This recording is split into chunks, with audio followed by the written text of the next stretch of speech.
Por supuesto, estamos con el maestro Alfonso Zárate, sociólogo.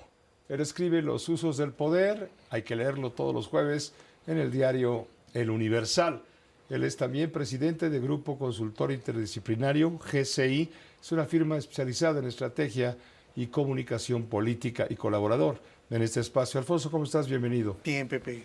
Hombre, pues tú eres una persona que a lo largo de tu carrera profesional como sociólogo y también como analista político has seguido muy de cerca todo el proceso del Magisterio Nacional, el Sindicato Nacional de Trabajadores de la Educación y luego la rama en que se ha convertido la Coordinadora Nacional de Trabajadores de la Educación, que es, digamos, el alma belicosa, Sí. rebelde, Intransigente. exacto, del propio sindicato. Sí. A ver, ¿cuál es el psicoanálisis que tú harías respecto a la coordinadora?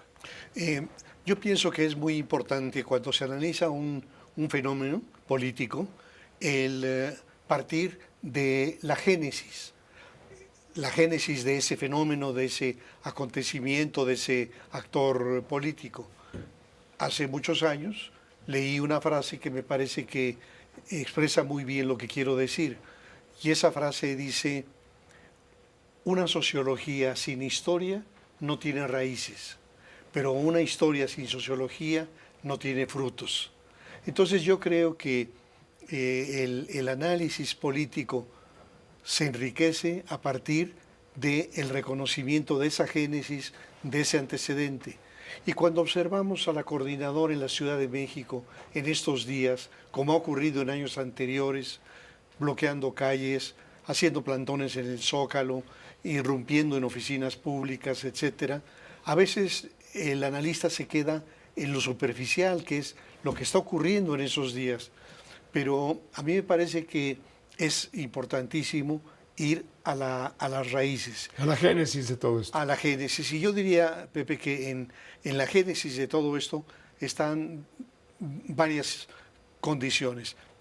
Una primera, recordar que muchos de los profesores que militan en la coordinadora vienen de comunidades paupérrimas, vienen de comunidades de un enorme atraso, de un enorme abandono, que ha trascendido sexenios y sexenios y sexenios y nada cambia.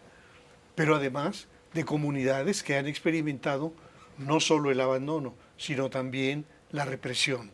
Entonces, muchos de ellos portan un resentimiento que le viene de muy atrás, de muchas generaciones. Ese sería un primer dato a considerar. El segundo dato es la condición del maestro de líder. Es decir, el maestro en su esencia es un líder, es un conductor. Y nosotros podemos observarlo en las poblaciones más lejanas del país, en donde siempre habrá al menos dos líderes, el señor cura y el maestro. Entonces, esa condición de liderazgo es también muy importante a considerar. Una tercera es la memoria que tiene esta coordinadora de las luchas históricas del magisterio. Y entonces pienso, por ejemplo, en las luchas magisteriales de finales de la década de los 50, en el gobierno del presidente Ruiz Cortines, 1957, 1958, en donde, curiosamente, aquí en la Ciudad de México, que era Distrito Federal, nace el movimiento revolucionario del magisterio encabezado por Otón Salazar, guerrerense ciertamente, pero él era un profesor de escuela de la Ciudad de México. Y Otón Salazar era, como varios otros dirigentes, un comunista convencido. Él siempre defendió que su ideología era el marxismo-leninismo. Entonces, el movimiento magisterial del año 58 fue una formidable explosión del magisterio que terminó, entre otras cosas, en el encarcelamiento de Otón Salazar. Y luego estaría, junto con este dato de la memoria histórica, 10, 15 años más tarde, la otra experiencia de los maestros guerrilleros.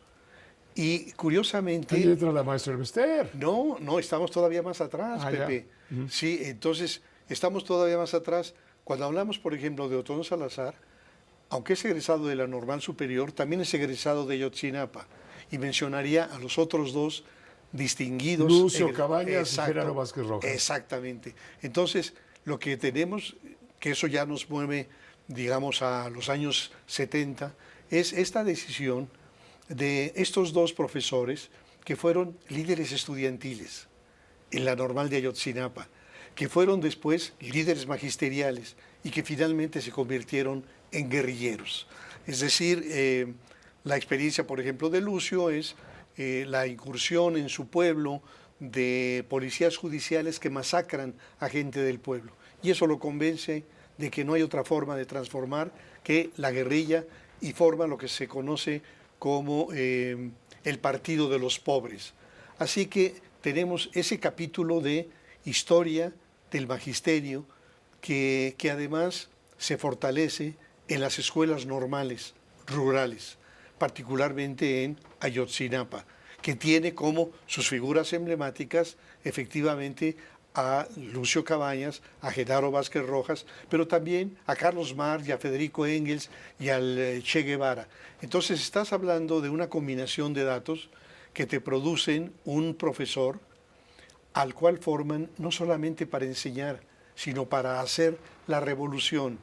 Entonces, cuando vemos los métodos, las formas de lucha de la coordinadora, su intransigencia, su dureza, su provocación, tenemos que pensar que ellos están, yo diría, petrificados en las ideologías de los 60, de los 70, todavía no les cae el 20 del fracaso del socialismo real, entonces siguen pensando en la lucha de clases y algo importante, ellos siguen pensando, como se concibe en el marxismo, que si se agudizan las contradicciones del capitalismo, puede irrumpir la revolución proletaria que permita instaurar el socialismo.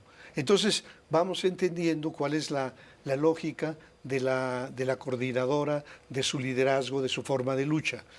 Y por otra parte tenemos a una autoridad, a un gobierno, particularmente hablando ya de los gobiernos de la 4T, o sea, de López Obrador y de Claudia, que tienen ciertas afinidades ideológicas con ellos, pero creo que se equivocan los analistas que dicen que ellos copiaron de Andrés Manuel la movilización. Es al revés.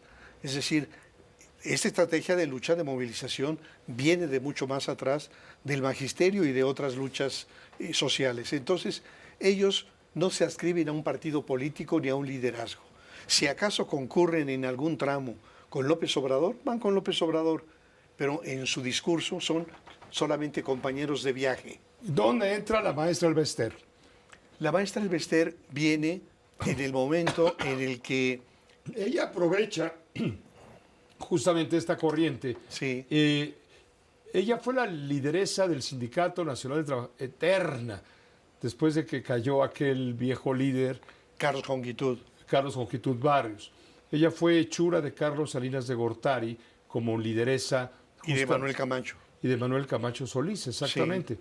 Y ella se apodera del sindicato, pero ella misma también crea la competencia dentro del sindicato con la, bueno, o aprovecha la competencia de la coordinadora, entiendo.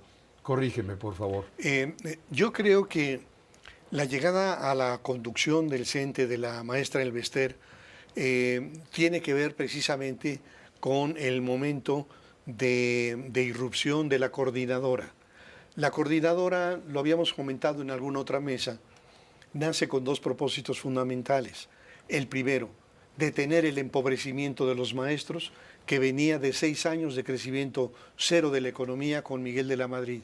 Y lo segundo, terminar con el cacicazgo sindical del profesor Carlos Jongitud Barrios. Entonces, en ese momento, el presidente Salinas da los famosos golpes espectaculares, que lo van a legitimar frente a un proceso electoral sucio, dudoso, sí. Dudoso, en fin. Entonces, ¿cuáles fueron esos golpes? La quina. El quinazo, desde luego. La detención de Eduardo Legorreta Chauvet, cazabolsista, hermano de Agustín Legorreta Chauvet, que en ese tiempo era nada menos que el presidente del Consejo Coordinador Empresarial. La detención de Miguel Ángel Félix Gallardo. Entonces, llega un momento en el cual, para legitimarse, Salinas lo que hace es da golpes en uno, en otro y en otro, y en ese sentido le pide a Carlos Conquitud que renuncie a la presidencia vitalicia y entra la maestra Elbester Gordillo. Digamos, ese va a ser el momento en donde hay un cambio y efectivamente empieza un proceso de recuperación salarial importante y de cambios muy significativos que seguramente exploraremos en otra mesa. Claro que sí, gracias por ayudarnos a entender la génesis, el origen, pues, de lo que ahora estamos viviendo, porque todo tiene una razón de ser. Las coincidencias no existen. Así es, Pepe. Muchas gracias, Alfonso Zárate. Gracias, por supuesto, Alfonso Zárate y los usos del poder. Una pausa y volvemos enseguida. El doctor